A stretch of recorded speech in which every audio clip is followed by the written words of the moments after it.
Selamat siang para netizen dimanapun kita berada, salam inspirasi bagi kita semua. Ya, perlawanan dari kubu Roy Suryo ya tetap menggaungkan begitu, tetap ganas begitu kan. Bahkan menantang Jokowi ya untuk perang. Dalam artian bahwa adu argumentasi nanti di ya, persidangan. Ya, saya kira Ahmad Hozainuddin, Pak Ukro, ya, terus kemudian Refli Harun ya akan mencecar begitu kan, ya bagaimana Jokowi nanti di persidangan.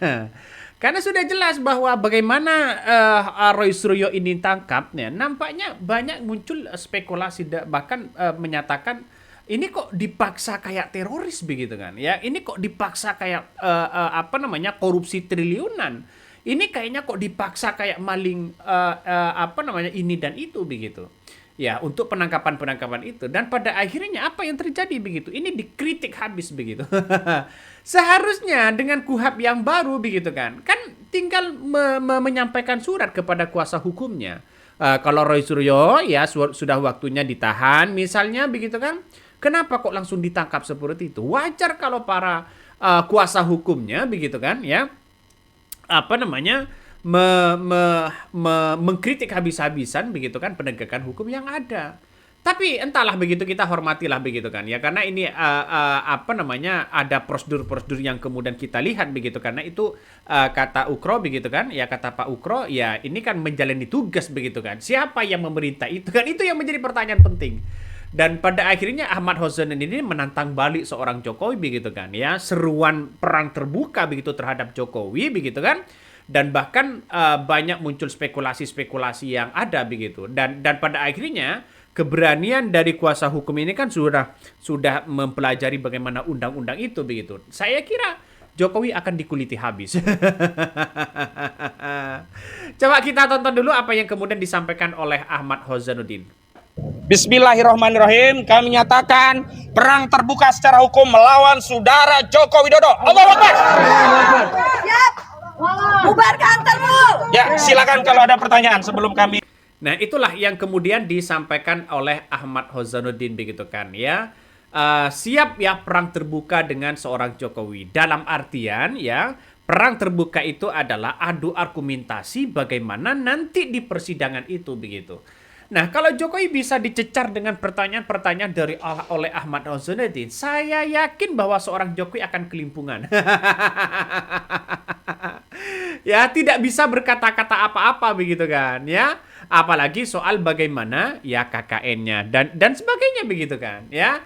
Jadi nampaknya hukum yang kemudian ada saat ini begitu kan, ada perintah, ada dugaan perintah yang kemudian ya menangkap Roy Suryo secara paksa. Ada yang mengatakan seperti itu. Ini kan hanya spekulasi-spekulasi yang ada. Dengan undang-undang yang ada, kenapa? Kalau memang ada penangkapan, kalau memang Roy Suryo mau ditahan, kenapa tidak langsung saja begitu melalui kuasa hukumnya? Roy Suryo tidak kabur kok, begitu kan? Ya, Roy Suryo tidak menghilangkan alat bukti kok, begitu kan? Ini kan seharusnya begitu kan biasa apa namanya dipanggil biasa begitu kan kalau mau ditahan. Kenapa orang-orang sampai membedakan bagaimana Sylvester, bagaimana dengan kuasa apa namanya dengan hukum-hukum yang lain begitu kan? Ini kan menandakan bahwa begitu ada sesuatu hal yang aneh dalam penangkapan itu. Kenapa kok didesak sampai apa namanya sampai ditangkap bahkan Roy Suryo tidak pakai baju dalam begitu. Ini kan menandakan ada sesuatu apa di balik ini semua begitu. Kok begitu kerasnya? Kan orang-orang pasti menyampaikan seperti itu begitu kan ya. Coba kita tonton lagi apa yang kemudian disampaikan oleh Ahmad Hozainuddin. Ya, seperti ini. Menjadi perkara baik dilaporkan ataupun untuk melaporkan di persidangan bahkan saat eksekusi dan bahkan untuk memanggil upaya hukum apakah banding, kasasi bahkan untuk mengajukan gerasi, amnesti dan abolisi. Jadi hari ini kami merasa dikesampingkan posisi kami, profesi kami sebagai advokat, dikerdilkan. Jadi seolah-olah ada ego sektoral dalam upaya penegakan hukum di negeri ini seolah-olah yang paling powerful, yang punya kewenangan dan mengabaikan aparat penegak hukum lainnya, yakni institusi advokat sebagai satu bagian dari caturwangsa penegakan hukum meskipun organnya bukan organ negara di luar APBN, tidak dibiayai oleh APBN negara, tapi advokat jelas sebagai bagian dari fungsi penegakan hukum dan ini diabaikan. Nah, itulah yang kemudian disampaikan oleh Ahmad Hozainuddin. Nah, penegakan hukum ini kan berbanyak cara begitu kan. Tidak hanya Roy Suryo sekarang ini ditahan begitu. Artinya secara tidak langsung Roy Suryo walaupun jadi tersangka ditahan, belum tentu itu bersalah. Karena proses hukum bisa saja banding, bisa saja dapat amnesti, bisa saja dapat abolisi begitu kan. Bagaimana jadinya kalau Roy Suryo ini dapat abolisi, dapat amnesti? Kubu Jokowi bisa kelabakan gitu. Ya, karena apa? Karena kasus-kasus seperti ini, cara-cara dari kubu seorang Jokowi ini begitu kan ya, ingin menggantungkan bagaimana seorang Roy Suryo ini berada di tahanan terlebih dahulu begitu kan. Karena apa? Karena dianggap bahwa ketika Roy Suryo kalau tidak ditahan duluan, maka kemudian ya orang-orang banyak yang akan percaya terhadap Roy Suryo. Roy Suryo akan diundang oleh televisi nasional begitu kan ya, yang kemudian menyuarakan bagaimana dengan argumentasi dengan undang-undang yang ada. Dia kan berbicara dengan undang-undang, ya. Kubu Roy Suryo berbicara dengan undang-undang. Berbeda dengan kubu Jokowi yang kemudian sudah mulai ketakutan begitu kan, ya. Sudah mulai ketakutan dan kepanikan, salah argumentasi begitu kan, kalah berdebat dan argumentasi. Dengan cara-cara seperti ini bisa saja dikategorikan sebagai pembungkaman terhadap lawan-lawannya begitu. Secara tidak langsung kan itu logikanya begitu. Ini kan belum berakhir sebenarnya. Masih banyak begitu. Masih banding, masih dapat amnesti, masih abolisi begitu kan, ya. Masih yang terakhir itu adalah ingkrah dan sebagainya begitu. Berbeda dengan kasus Sylvester. Sylvester kan sudah ingkrah. Nah, pada akhirnya ya orang-orang terutama pengacara dari Ahmad Ozzuddin mengatakan, "Kok ada apa ini?" Ya makanya dia yang mengajak perang terbuka nanti di pengadilan begitu kan. Ya Roy Suryo, ya kubu Roy Suryo sudah tahu bahwa apa yang kemudian dipertontonkan hari ini hanya ingin menahan Roy Suryo. Masalah ijazah asli atau palsu itu nanti di persidangan ketika ada persaksian. Karena banyak di persidangan nanti ya dengan dokumen-dokumen yang banyak akan memakan waktu yang lama sehingga Roy Suryo ditahan. Bagaimananya jadinya kalau Roy Suryo ini ditahan sampai 8 bulan, 9 bulan, bahkan 1 tahun, pada ujung-ujungnya bebas begitu kan. Roy Suryo kan merasakan ada kriminalisasi dan sebagainya pada akhirnya. Kalau toh pada akhirnya seperti itu. Inilah cara-cara mereka, banyak yang kemudian mengatakan seperti itu begitu kan ya. Jadi banyak pro dan kontra begitu. Nah, apa yang kemudian disampaikan oleh Ahmad Ozzuddin ini melakukan perlawanan yang sangat sengit. Ya, coba kita tonton lagi ya. Saya mau sepil lagi karena kita antisipasi. Kami menyiapkan dokumen ini. Permohonan penangguhan penahanan, baik yang kami ajukan kepada Polda atau nantinya jika Polda berdalih bahwa kewenangannya sudah pindah kepada Kejaksaan Tinggi DKI Jakarta. Yang kedua,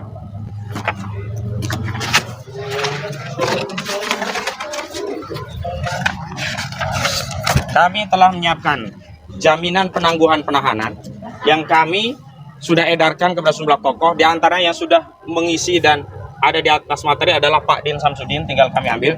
Tetapi nanti sejumlah tokoh dan aktivis yang datang di sini semuanya sudah kami berikan informasi untuk bisa membersamai perjuangan ini dengan cara membubuhkan tanda tangan dan mengisi identitas untuk memberikan penangguhan, jaminan terhadap proses penangguhan. Tapi lagi-lagi ini hanya kami tempuh manakala nanti keputusan dari penyidik pada 1x24 jam akan mengambil tindakan penahanan. Sekali lagi, kalau tindakan penahanan itu diambil, maka lagi-lagi saya konfirmasi hukum di negeri ini memang sudah tidak lagi tunduk pada norma dan aturan.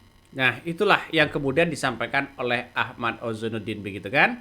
Nah, apa yang kemudian disampaikan oleh Ahmad Ozzuddin ini bagian dari upaya-upaya penangguhan penahanan begitu. Kenapa penahanan begitu? Karena kita tahu bahwa kalau ditahan seperti ini kan digantung Roy Suryo begitu. Sebelumnya digantung bagaimana Roy Suryo jadi tersangka harus lapor 30 kali, bayangkan. Apakah dengan cara-cara seperti ini yang dilakukan oleh kubu Jokowi begitu? Orang kan pasti banyak menanyakan itu.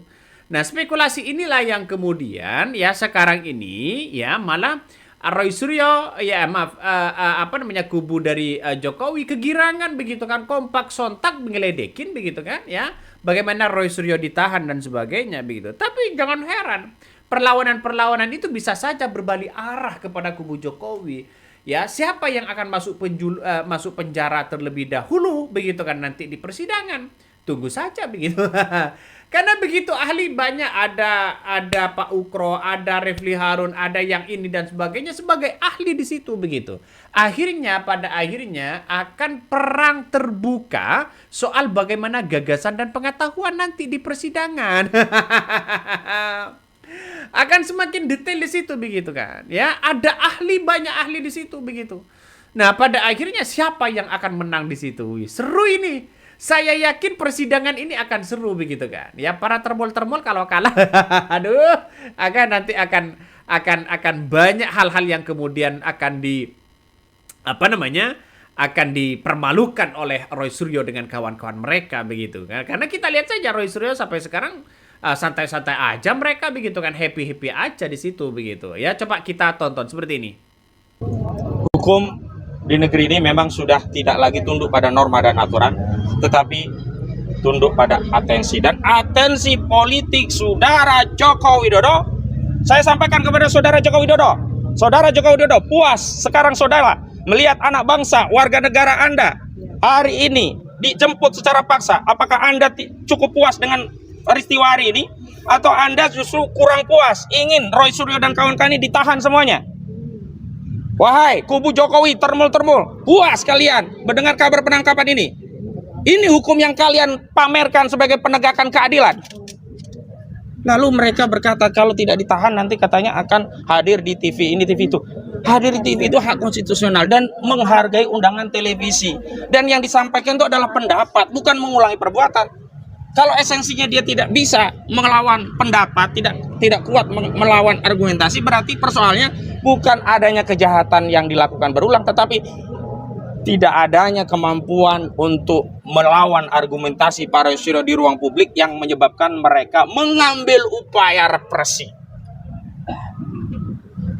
Jadi saya mau katakan nanti kalau kasus ini ditahan, saya sampaikan kepada seluruh rakyat, saudara Joko Widodo keliling itu dengan membawa noktah. Karena apa?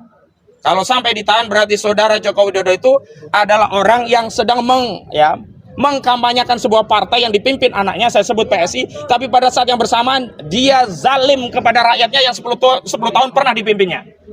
Dan kepada pemimpin-pemimpin yang zalim seperti ini tidak ada satupun alasan untuk kita memberikan dukungan apalagi pembelaan. Kenapa seorang Jokowi capek-capek sampai seperti itu begitu kan? Seharusnya kan gampang, tunjukkan ijazahnya selesai begitu. Artinya secara tidak langsung bahwa masih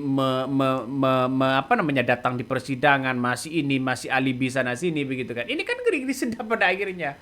Orang akan terus membicarakan bagaimana ya soal Jokowi itu begitu kan. Sampai sekarang masih belum ada ijazahnya untuk ditunjukkan kepada publik begitu kan ya. Ya, dia kan hanya berspekulasi sana sini dan sebagainya begitu kan. Nah, wajar kalau Ahmad Husainuddin mengajak perang. Mengajak perang di situ begitu kan. Banyak sekali komentar-komentar netizen. Ini terlebih dahulu coba kita baca ini. Pak Prabowo, ya rakyat sedang melihat jika Roy Suryo dan Dr. Tifa ditahan karena ijazah palsu Jokowi, maka bebaskan mereka. Demokrasi tidak boleh kalah oleh rasa takut. Keberanian membela keadilan dan mendatangkan dukungan rakyat jauh lebih besar kepada Anda. Ini gimana caranya begitu yang sudah ada keputusan hukum tidak ditahan, yang belum ada keputusan hukum malah ditahan ya. Coba ini dua orang ini kan sudah ingkrah dan sebagainya begitu. Kenapa kok tidak ditahan begitu? Benang merahnya bisa saja ada dugaanku dia melalui wewenang-wewenang yang berani menangkapnya. Makanya ini banyak sekali pro dan kontra begitu kan ya. Ada apa di balik ini semua begitu? Ini salah satu komentar-komentar dari netizen begitu ya. Coba Pak Jimli Sidiki pernah mengatakan gini, Roy Suryo dan Tifa kian serius diproses oleh Reskrim ya. Idealnya tidak perlu ditahan, yang penting ya harus segera masuk ya ke pengadilan agar vonis pasti mengenai isu ijazah Jokowi. Jangan ribut terus tanpa keputusan sejak 2024 sampai 2024 ya. Dari 2004 sampai 2024 ya kasus di MK Dan DKPP juga selalu ada isu ijazah yang mudah jadi alat politik. Ini apa yang kemudian Pak Jimli mengatakan seperti itu begitu kan. Nah, apa yang terjadi sekarang ini dipertontonkan sekarang ini kan banyak muncul spekulasi-spekulasi yang ada begitu. Jadi sana sini ujung-ujungnya kita tahu bahwa ini adalah sebuah hanya ingin mempermainkan bagaimana Roy Suryo untuk masuk penjara terlebih dahulu begitu kan. Dengan desakan-desakan kubu Jokowi begitu kan membuahkan hasil dengan desakan itu. Masa iya hukum mau diatur dia? Aduh, ngeri bos, ya ngeri kalau tidak kuat dan berani menghadapi itu begitu kan, ngeri sedap. Tapi untungnya begitu kan, ya dengan kawan-kawan mereka, Roy Suryo dengan kawan-kawan mereka begitu dengan para ahli, dengan para dengan para pengacaranya begitu, kuasa hukumnya begitu kan, ya bisa melawan itu begitu. Nanti di persidangan kita tunggu saja ada Pak Ukro dan sebagainya begitu kan. Bagaimana nanti di persidangan? Karena semuanya itu tergantung di persidangan. Sayang kalau bebas begitu kan ya. Artinya apa? Mengapa kok mengatakan sayang?